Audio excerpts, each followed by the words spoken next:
भारत माता की, भारत माता की। नमस्कार।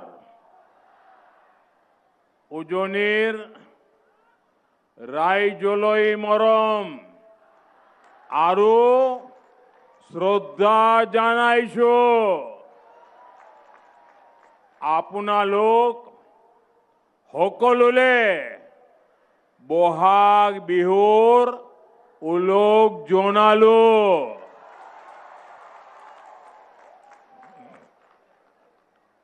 असम के चुनाव की घोषणा के बाद ये मेरी पहली जनसभा है। ये जो सामने जन समुद्र है, युवाओं का ये उत्साह, बहनों बेटियों का इतना आशीर्वाद, और उधर रोड भी पूरा भरा हुआ है। पता नहीं उनको सुनाई देता होगा कि नहीं देता होगा, शायद वो मुझे देख पाते ही नहीं होंगे। लेकिन देखिए ये प्यार, ये इस बात की खुली घोषणा है कि इस बार हैट्रिक पक्की है। देखिए, आप सबके आशीर्वाद से मुझे प्रधानमंत्री के रूप में हैट्रिक बनाने का अवसर मिला। आप सबके आशीर्वाद से इसी मैदान में मुझे हैट्रिक लगाने का अवसर मिला है। मैं तीसरी बार आया हूं यहां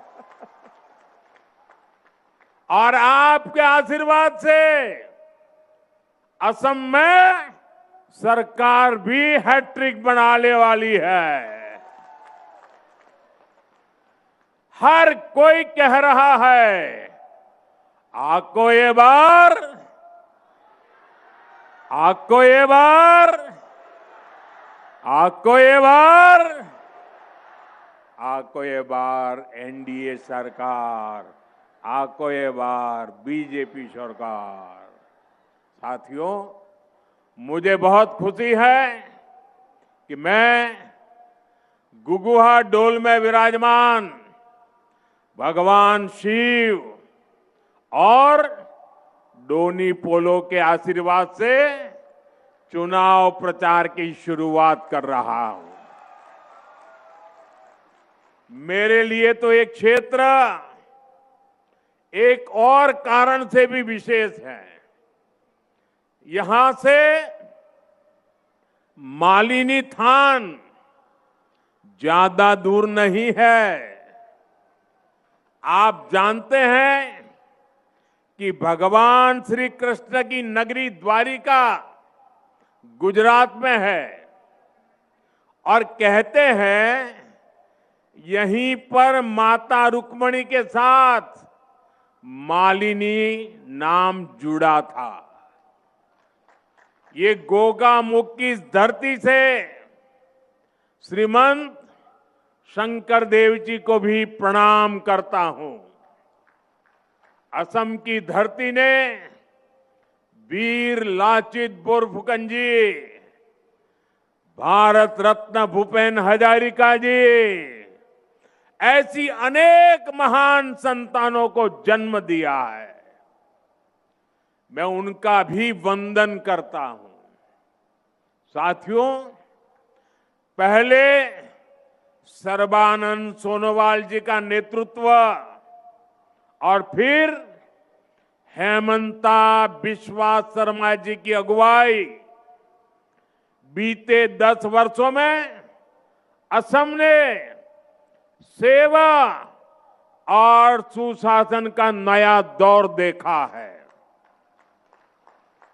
असम का ये चुनाव विकसित असम से विकसित भारत बनाने का चुनाव है।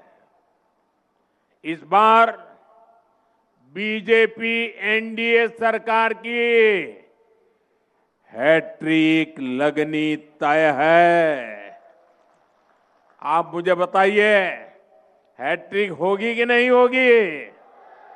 और जोर से बताइए, हैट्रिक होगी कि नहीं होगी? दोनों हाथ ऊपर करके बताइए, हैट्रिक होगी कि नहीं होगी?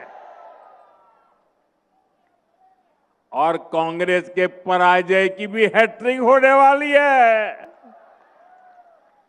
असम लगातार तीसरी बार बीजेपी एनडीए सरकार बना रहा है और कांग्रेस के जो सो कॉल्ड राजकुमार है ना, उनकी तो पराजय की सेंचुरी आने वाली है। साथियों, ये यहां इस मंच से मैं असम बीजेपी के सभी नेताओं को बहुत बहुत बधाई देता हूं। असम बीजेपी की टीम को बधाई देता हूं। बीते 10 वर्षों के प्रयासों को नया आयाम देते हुए असम बीजेपी ने कल एक शानदार संकल्प पत्र जारी किया है और कल मंगलवार था।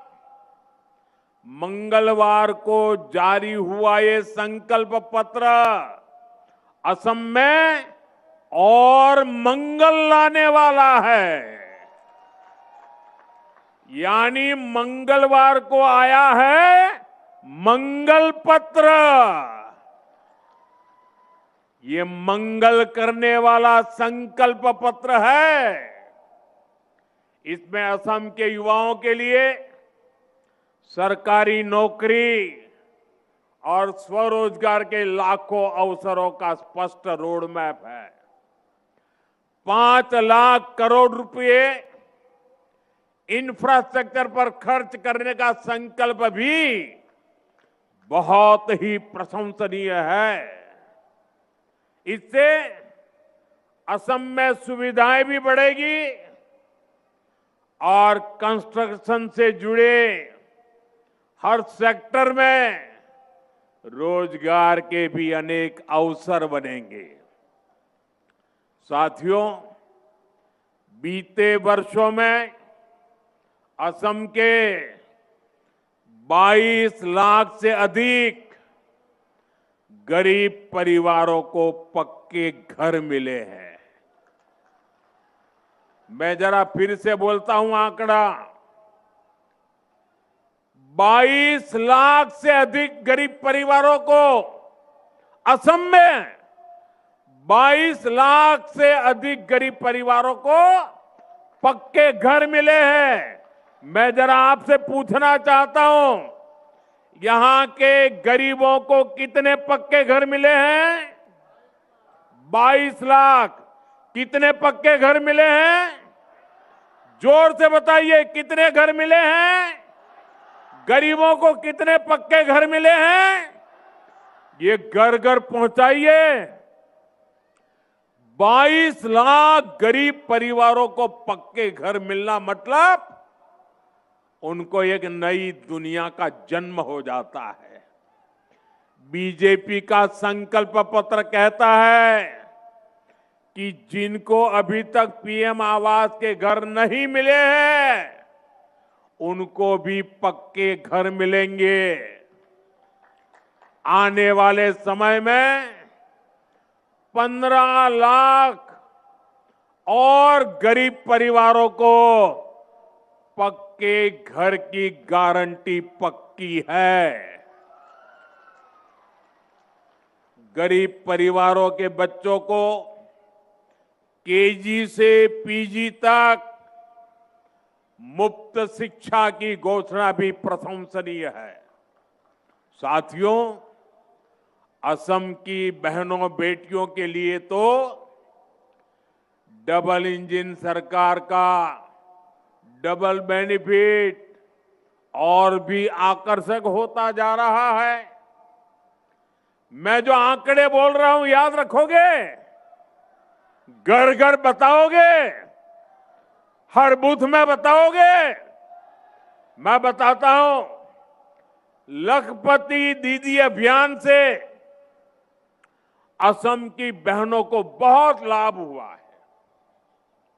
अभी तक असम की करीब 3 लाख बहनें लखपति बाइदो बन चुकी है।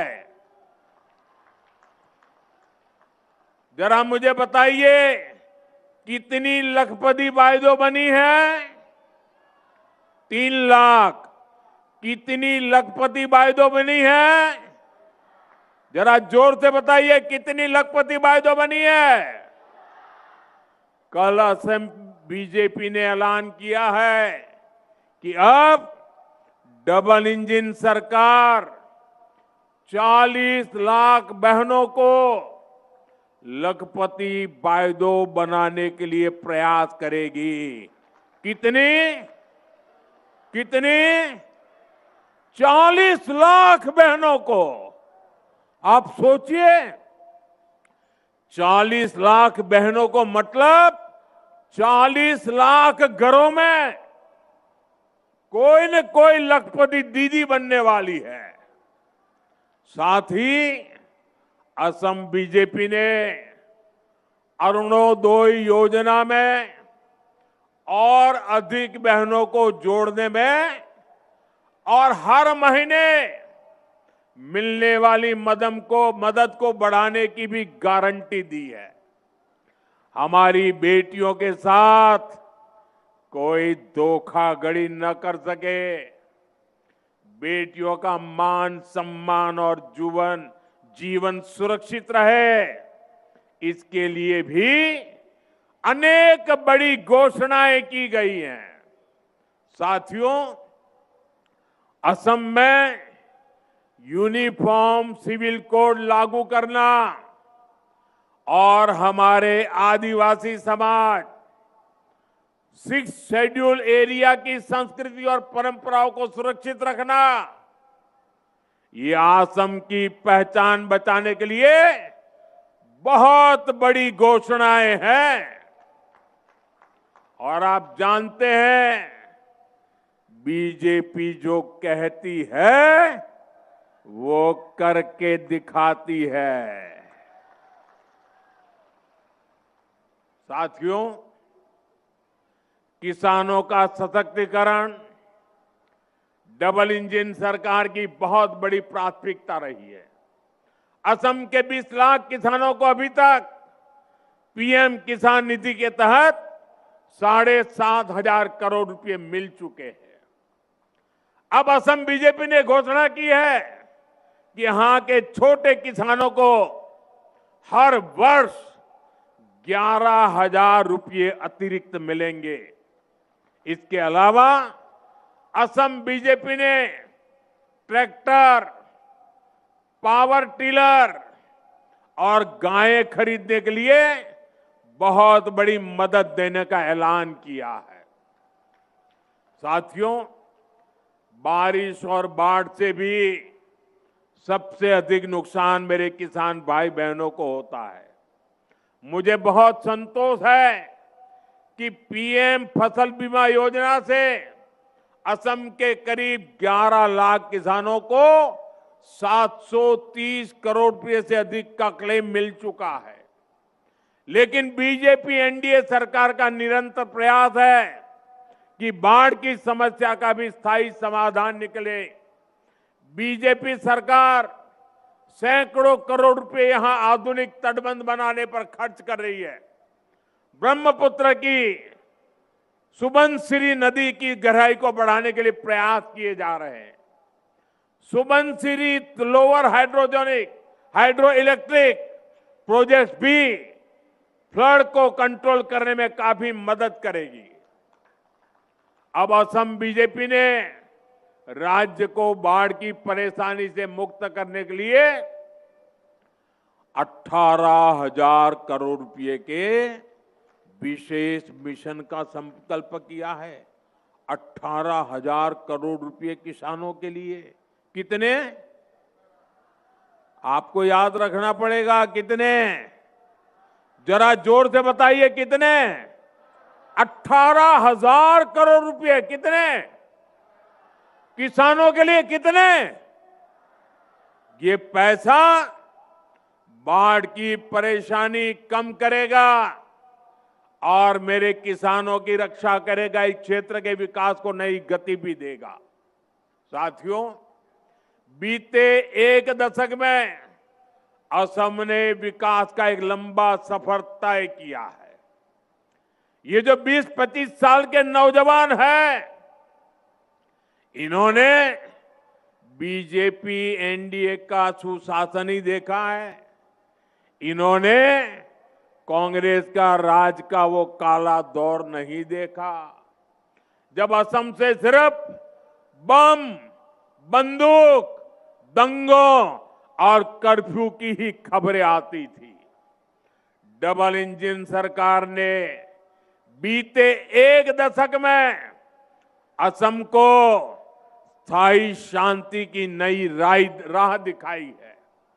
असम के हजारों संतानें बीते एक दशक में बंदूक छोड़कर एक नए भविष्य से जुड़ी है। आज असम से सिर्फ विकास और विश्वास की ही खबरें आती है। आज असम से खबरें आती है नुमालीगढ़ रिफाइनरी की क्षमता 3 गुना करने की। आज असम से खबरें आती है नुमालीगढ़ में पहली बांस आधारित बायो रिफाइनरी शुरू होने की। आज असम से खबरें आती है नामरूप के खाद कारखाने की विस्तार की। साथियों, एक समय था जब दुनिया में असम की चर्चा चाय के लिए होती थी। असम यानी चाय, दुनिया भर में असम की चाय की सुवास थी।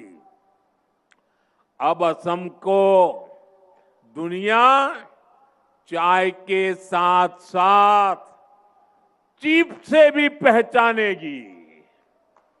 वो दिन दूर नहीं जब असम के सेमीकंडक्टर प्लांट से चीप का उत्पादन शुरू हो जाएगा। ये असम को आधुनिक टेक्नोलॉजी के एक बहुत बड़े हब के रूप में विकसित करेगा। आने वाले समय में फोन हो, गाड़ियां हो, टीवी, फ्रिज हो, ऐसे सामान असम की चिप से ही चलने वाले हैं। और इसलिए भाइयों बहनों, अब तो असम की क्या पहचान होगी? चाय भी और चिप भी। यही विकसित असम का हमारा रोड मैप है। मैं आपको भरोसा देता हूं, आप यहां फिर से बीजेपी सरकार बनाइए, असम का और तेजी से विकास होगा। और ये आपको मोदी की गारंटी है। आपना लोके याद आको ए बार बीजेपी सरकार बनाओ अहोमोर आरो बहुत बेसी उन्नति होबो। एया आपना लोकोक मोदी गारंटी। साथियों, असम को प्रकृति ने बहुत कुछ दिया है। असम के पास संसाधनों की कभी कमी नहीं रही है, लेकिन कांग्रेस ने सत्ता के लिए असम के समाज को भी बांटा और ब्रह्मपुत्र के 2 किनारों को भी कभी जुड़ने नहीं दिया।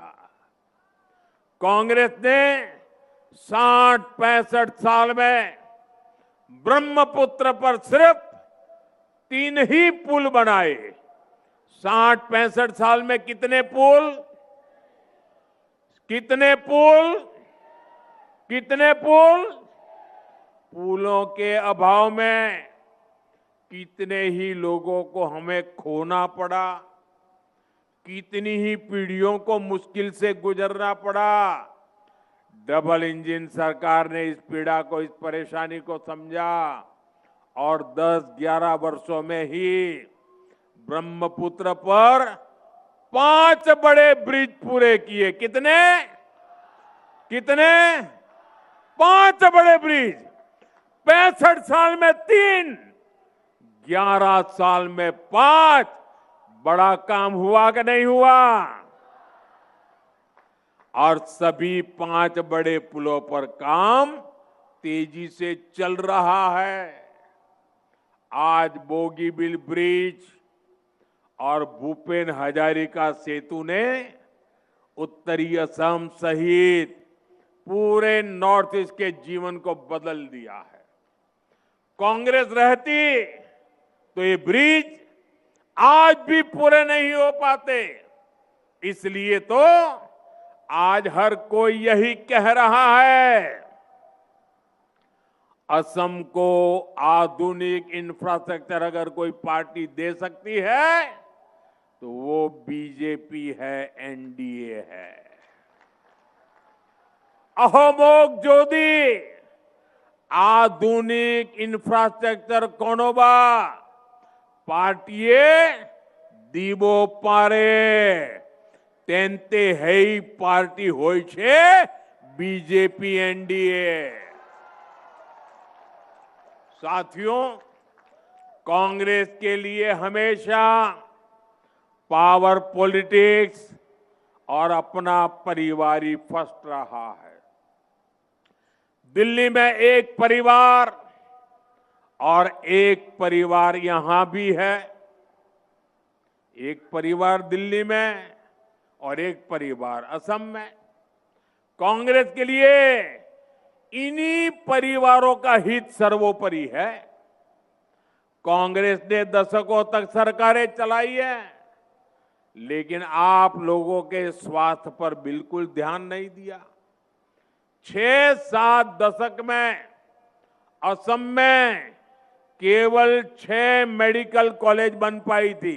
कितनी मेडिकल कॉलेज? ऐसा नहीं, जोर से बोलिए, बारिश आ रही है फिर भी बोलिए। कितनी मेडिकल कॉलेज? कितनी मेडिकल कॉलेज?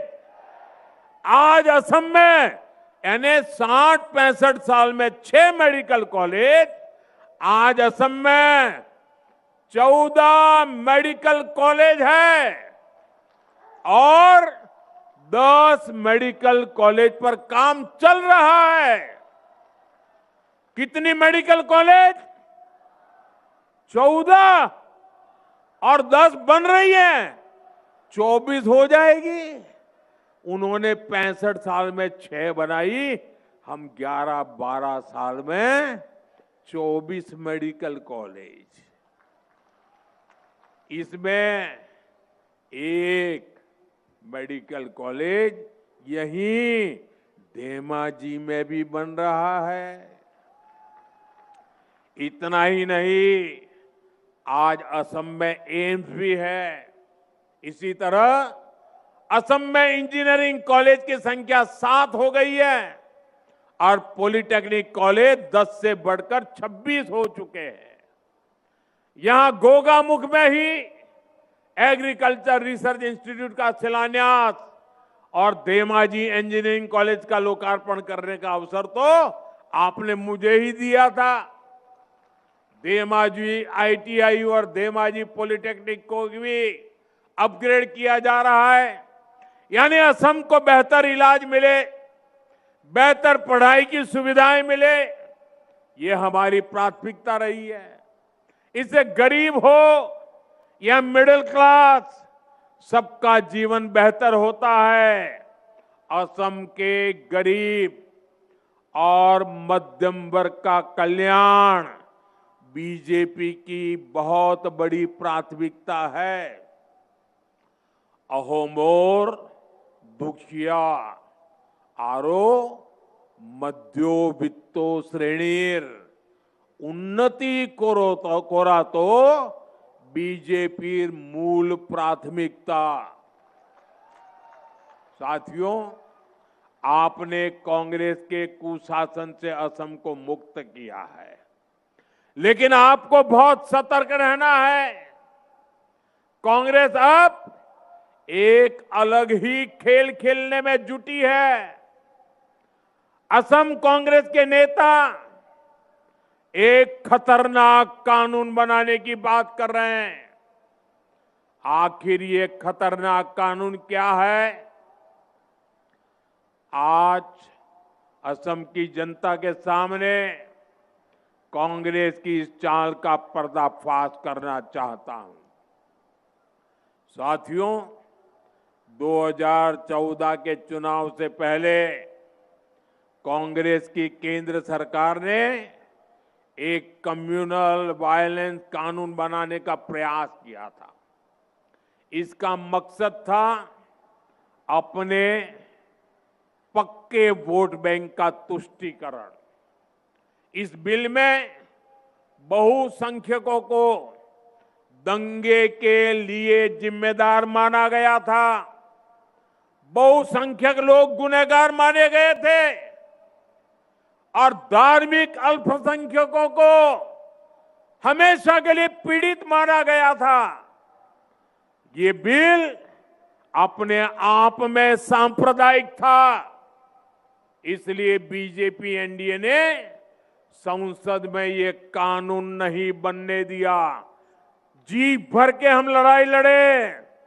ये कानून अगर बन जाता और कांग्रेस की सरकार अगर बनी रहती तो देश के बहुसंख्यक समाज का कितना शोषण होता, इसकी आप कल्पना कर सकते हैं।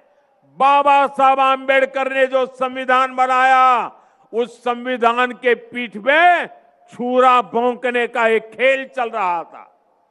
साथियों, अब 12 साल बाद कांग्रेस यहां असम में भी उसी तरह का कानून बनाने की घोषणा कर रही है।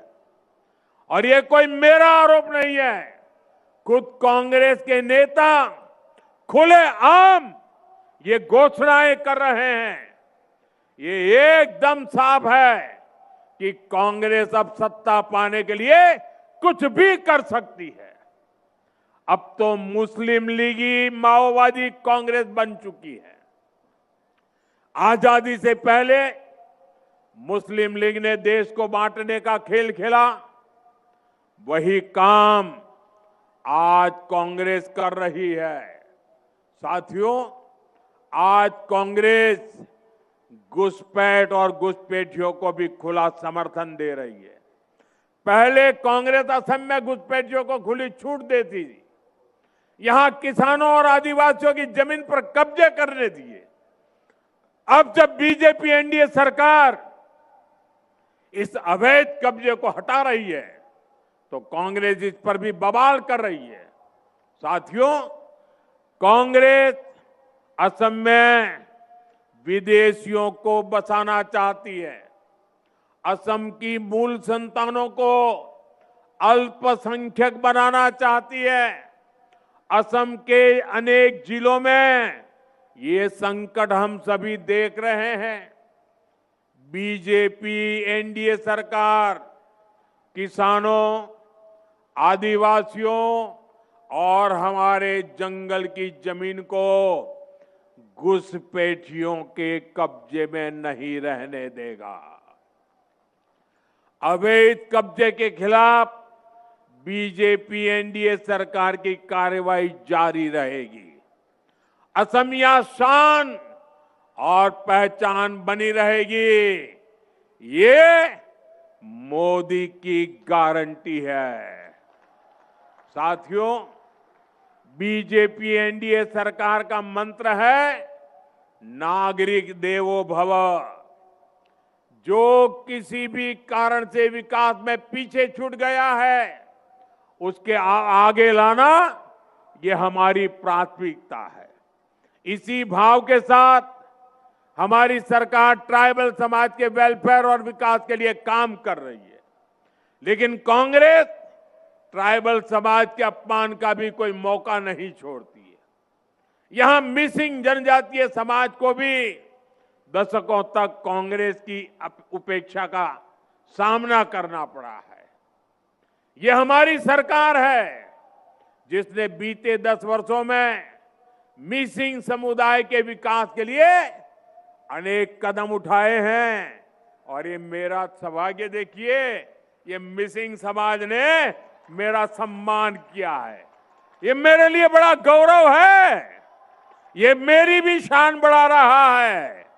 मैं मिसिंग समाज के इस प्यार को सर आंखों पे चढ़ाता हूं। आज सैकड़ों प्राइमरी स्कूलों में मिसिंग में पढ़ाई हो रही है। मिसिंग यूथ फेस्टिवल के आयोजन के लिए करोड़ों रुपए की मदद दी की है। मिसिंग युवाओं के रोजगार के लिए भी डबल इंजन सरकार निरंतर नए कदम उठा रही है। मैं आज जितने भी जनजातीय समाज है सभी को आश्वासन देने आया हूं कि सबके सपनों, सबकी आकांक्षाओं को पूरा किया जाएगा।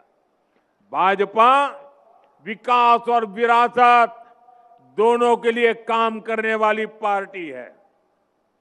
आपकी संस्कृति और आपके सपनों को बीजेपी पूरा सम्मान दे रही है और आगे भी आपकी आकांक्षाओं का हम पूरा ध्यान रखेंगे। साथियों, बीजेपी एनडीए सरकार विकसित असम के लिए लगातार काम कर रही है। 9 अप्रैल को मतदान के पुराने सभी रिकॉर्ड टूटने चाहिए। रिकॉर्ड टूटेंगे कि नहीं टूटेंगे? अपने बूथ में रिकॉर्ड तोड़ोगे?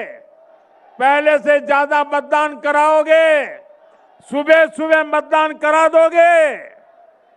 ये जितने भी बीजेपी एनडीए के उम्मीदवार हैं, ये असम के सिपाही हैं, असम के तेज विकास के लिए प्रतिबद्ध है। आप सभी कैंडिडेट आगे चले आइए। आप इन सभी को जरूर एमएलए बनाइए, बनाएंगे। साथियों, आप मेरा एक काम और करेंगे? मेरा एक काम करेंगे? जरा हाथ ऊपर करके बताइए, करेंगे? आप यहां से अपने घर जाएंगे, मतदान होने तक घर घर जाना है और परिवार में जिससे भी मिलना हो जाए उनको कहना कि मोदी जी आए थे और मोदी ने आप सभी को बोहाग बिहू की शुभकामनाएं भेजी है। बता दोगे? बोहाग बिहू की शुभकामना पहुंचाओगे? देखिए, आज मेरा सौभाग्य है, आज चुनाव प्रचार के लिए, चुनाव घोषित होने के लिए मैं पहली बार असम आया और आते ही मैंने क्या किया? आज सबसे पहले सुबह मैं टी गार्डन में गया। टी गार्डन में जाकर के टी गार्डन में काम करने वाली बहनों के आशीर्वाद लिए, उनको प्रणाम किया, उनकी शुभकामनाएं लेकर के मैं निकला हूं और मैंने उनसे जिंदगी जिस चाय से मेरी जुड़ी हुई है उस चाय की पत्ती को कैसे तोड़ते हैं उसको भी सीखा। साथियों, आपका ये प्यार मैं देख रहा हूं, जरा दिल्ली वालों को समझ नहीं आएगा, ये बारिश के बावजूद भी इतनी संख्या में लोगों का खड़े रहना, लगातार बारिश के बावजूद भी इतने लोगों का आना, ये हैट्रिक की गारंटी है, हैट्रिक की। और नामदार के पराजय की सेंचुरी की भी गारंटी है। बोलिए मेरे साथ, भारत माता की, भारत माता की, भारत माता की। बहुत बहुत धन्यवाद।